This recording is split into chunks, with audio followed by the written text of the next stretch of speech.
اللہ نے محمد عربی کی اولاد کو پیدا ہوتے ہی جنتی جوانوں کا سردار بنا دیا، کربلا میں لایا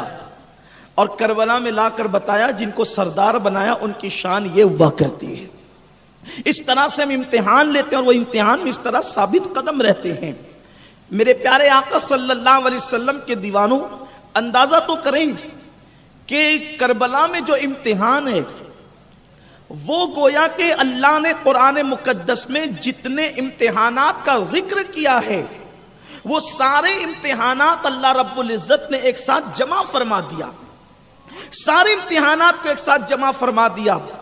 دیکھیں کربلا کے اندر دشمن کا غلبہ بھی ہے، 22,000 کا لشکر جرار ہے، ان کے ہاتھوں میں تلواریں ہیں، نیزے ہیں، بھالے ہیں، کوئی چیز کی کمی ان کے پاس نہیں ہے۔ اللہ اکبر، دیو پہ کر ان کا لشکر ہے، دشمن کی اتنی کثرت ہے، لوگ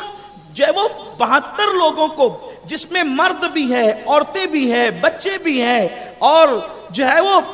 دودھ پیتے بچے بھی ہیں، سب لڑنے کے قابل نہیں ہے۔ ان کے لیے تو 200-500 کا لشکری کافی تھا، لیکن دشمن کی کثرت کتنی ہے کہ 22,000 کا لشکر ایک طرف ہے، پھر اس کے بعد بھوک کا غلبہ،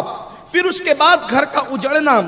لیکن امام سارے امتحانات کو بخوشی انجام دے کر بتا رہے ہیں کہ جو اللہ کے جتنے مقربین ہوتے ہیں اللہ رب العزت ان سے اتنا سخت امتحان لیتا ہے اور پھر وہ اس امتحان کو حسن و خوبی کے ساتھ انجام بھی دیتے ہیں۔ میرے آقا صلی اللہ علیہ وسلم کے دیوانوں، امام پاک کا امتحان کس طرح سے لیا گیا۔ ہم تو چھوٹے چھوٹے امتحان میں لرز جاتے ہیں، ہم تو چھوٹے چھوٹے امتحان میں ہمارے پیروں میں لغزش آنے لگتی ہے، چھوٹی چھوٹی آزمائش میں ہم بے چین اور بے قرار ہو جاتے ہیں۔ آئیے آپ کو بتاؤں، اگر کسی کو چھوٹی سی بیماری ہو جائے تو وہ کہتا ہے یار ہمیشہ بیمار ہی رہتا ہوں، کسی کو تنگ دستی آ جائے کہتا ہے کہ ہمیشہ تنگ دست رہتا ہوں، کسی کو پریشانی آ جائے کہتا ہے ہمیشہ پریشان رہتا ہوں۔ آئیے میرے آقا صلی اللہ علیہ وسلم کے دیوانوں، مولا حسین کا امتحان آپ ذرا دل کے کانوں سے سنیں اور اپنے اندر تبدیلی لانے کی کوشش کریں۔ رسمی طور پر کربلا کو نہیں سننا، اس نیت سے سننا ہے،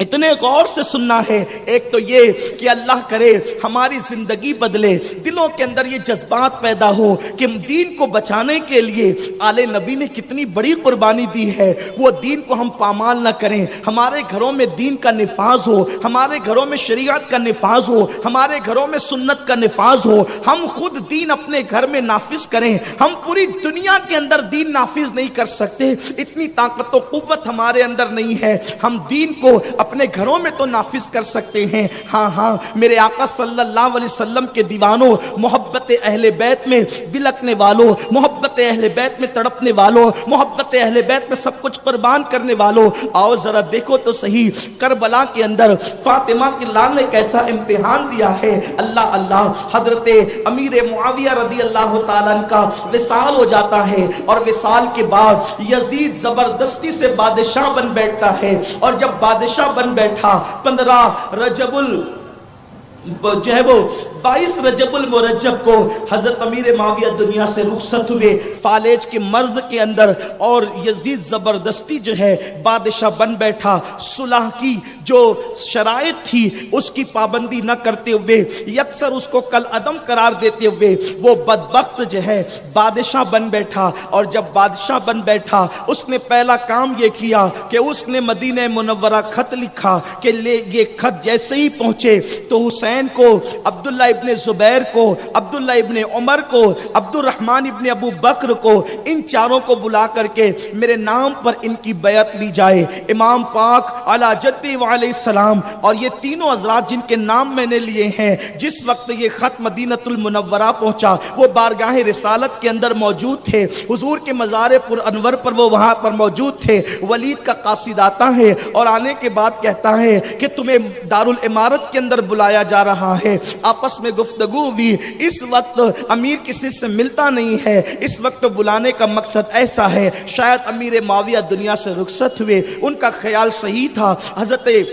عبد الرحمن ابن ابو بکر اور جناب عبداللہ ابن زبیر یہ سننے کے بعد یہ فوری طور پر جو ہے وہ روانہ ہو گئے مکۃ المکرمہ کی طرف۔ حضرت مولا حسین پاک نے فرمایا ٹھیک ہے ہم آ کر کے ملتے ہیں، اور ہر سال آپ سنتے رہتے ہیں کہ آپ تشریف لے گئے، اور تشریف لے جانے کے بعد آپ نے ولید سے گفتگو کی۔ ولید نے کہا حضرت امیر معاویہ دنیا سے رخصت ہو گئے ہیں، آپ نے انا للہ پڑھی، ان کے لیے مغفرت کی دعا کی، اور اس کے بعد فرمایا اب کیا بات ہے؟ کہا بیعت کریں یزید پر، یزید کے ہاتھ یزید کے نام پر۔ امام پاک نے فرمایا مجھ جیسا آدمی اس طرح چھپ کر کے یزید کی بیعت کیسے کر سکتا ہے؟ اور اس کے بعد یزید کا فسق و فجور جو امام پاک جانتے تھے، جیسا کہ آپ ابن کثیر کے حوالے سے، ابن جریر طبری کے حوالے سے، مستدرک میں امام حاکم کی مستدرک کے حوالے سے، اور اسی طرح سے تفسیر مزری کے حوالے سے مجھ سے سن چکے ہیں کہ یزید شرابی تھا،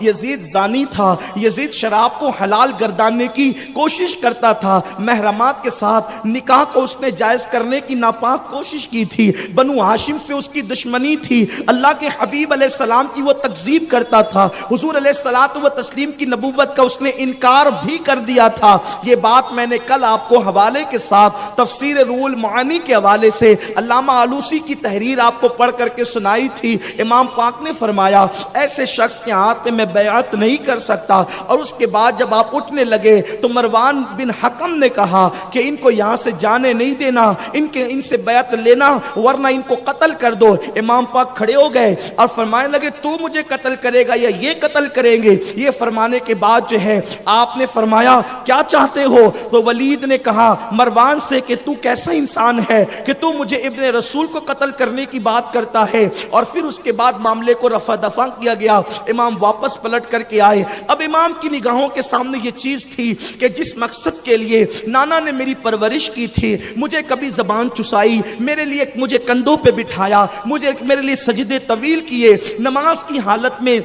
میرے لیے پیروں کے اندر فاصلہ پیدا کر کے مجھے کھیلنے کے لیے اپنے پیروں کو چوڑا کر دیا۔ امام پاک جانتے تھے کہ مجھے اس مقصد کے لیے پرورش کیا گیا تھا کہ جب اللہ کے دین پر وقت آئے تو میں اللہ کے دین کو بچانے کے لیے اپنا سب کچھ قربان کر دوں۔ امام پاک علی جدی والی سلام اور ان کے گھر کا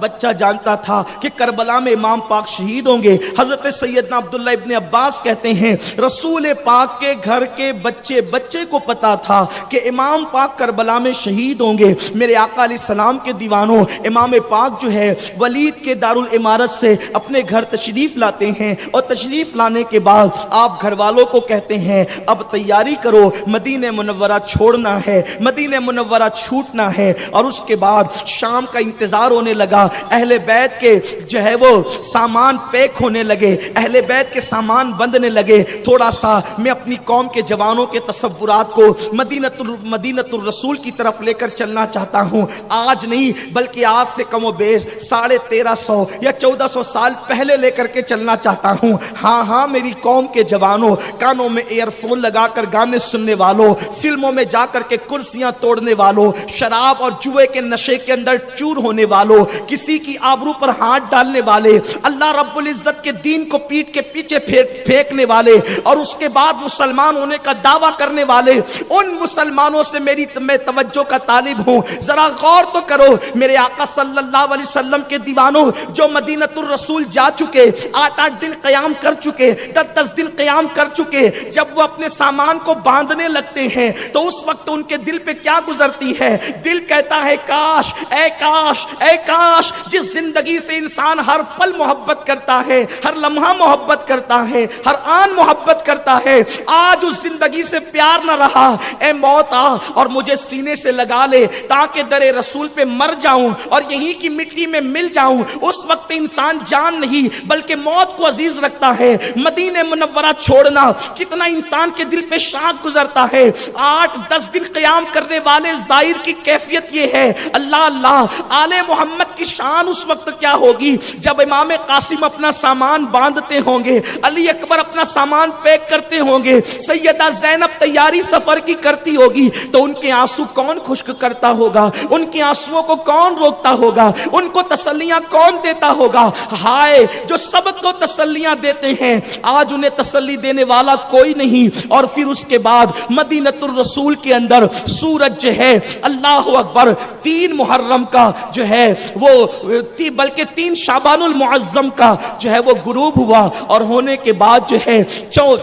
چوتھی رات کا چاند طلوع ہوا۔ اللہ اکبر، رات تاریک ہونے لگی، اور جب رات تاریک ہونے لگی مدینۃ الرسول کے اندر عبادت کرنے والے عبادتوں میں مصروف ہو گئے، مصلی پر رونے والے خدا کی بارگاہ میں سوگات پیش کرنے میں مصروف ہو گئے، سونے والے سو گئے، رونے والے رونے لگے، عبادت کرنے والے عبادت کرنے لگے، تسبیح و تہلیل میں ڈوبنے والے تسبیح و تہلیل میں ڈوب گئے۔ رات کا آخری پہر آنے والا ہے، اور آل محمد کے گھر کے اندر، بلکہ رسول اللہ کے گھر کے اندر، سیدہ فاطمہ کے گھر میں کوہرام مچا ہے۔ کوہرام یہ مچا ہے کہ ہمیشہ کے لیے حجرہ فاطمہ کو خالی کرنا ہے، اہل بیت کو مدینہ منورہ چھوڑ دینا ہے۔ میرے آقا کے دیوانوں، دین سے کتنا پیار ہے نبی کے گھر والوں کو، اہل بیت کو دین سے کتنی محبت ہے۔ ایک طرف دین ہے، دوسری طرف مدینہ منورہ کا قیام ہے۔ دین کے تحفظ کے لیے مدینہ کے قیام کو چھوڑنا پسند کیا جا رہا ہے۔ ایسے میں مولا حسین رات کی آخری پہر میں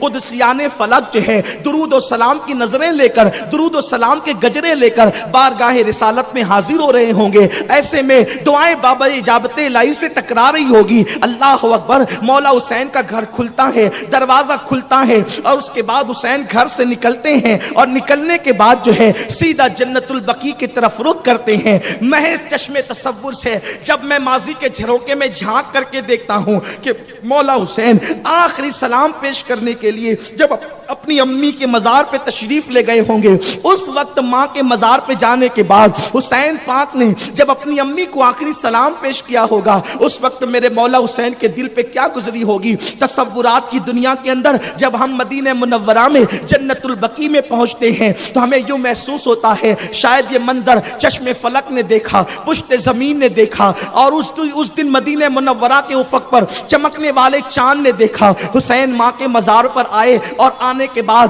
امی کی قبر سے لپٹ گئے ہوں گے، اور لپٹنے کے بعد شاید ان جملوں میں عرضی پیش کی ہوگی، امی جان اپنے حسین کا آخری سلام لو، ماں یہ وہی حسین ہے جس کو تم لوریاں قرآن کی آیتوں سے دیتی تھی، امی یہ وہی حسین ہے جس کو تو نے اپنا دودھ پلایا تھا، امی یہ وہی حسین ہے جس کے لیے جو ہے جبریل زمین پہ جھولا جھلانے کے لیے آتے تھے، امی یہ وہی حسین ہے جس کے لیے جنت کے جوڑے منگوائے جاتے تھے، امی یہ وہی حسین ہے کہ جو ضد پر اڑ جاتا تھا اس کی ساری ضد پوری کر دی جاتی تھی۔ آج ماں تیرا حسین تیری چوکھٹ پر آخری سلام کرنے کے لیے آیا ہے۔ یہ کہنے کے بعد امام عالی مقام نے یہ بھی کہا ہوگا، امی تیرا حسین بزدل نہیں ہے، امی تیرا حسین جس نے تیرا دودھ پیا ہے وہ بزدل نہیں ہے، چھوٹے دل کا نہیں ہے، کم ہمت نہیں ہے، کم حوصلہ نہیں ہے، لیکن امی بات اتنی ہے کہ جس دن کے لیے مجھے پیدا کیا گیا تھا، جس دن کے لیے میری پرورش کی گئی تھی، امی آج وہی دن آیا ہے، اور تیرا حسین تیرے بابا کا دین بچانے کے لیے اب سوئے کربل روانہ ہو رہا ہے۔ ماں تیری میری ملاقات اب قیامت کے دن ہوگی، حوض کوثر پر ہوگی۔ اللہ اللہ، ایک بیٹا اپنی ماں کو سلام پیش کر رہا ہے، گویا مولا حسین نے یہ کہا ہوگا، ماں آج آنے کا مقصد صرف یہ ہے، تو وہ ماں ہے اے ماں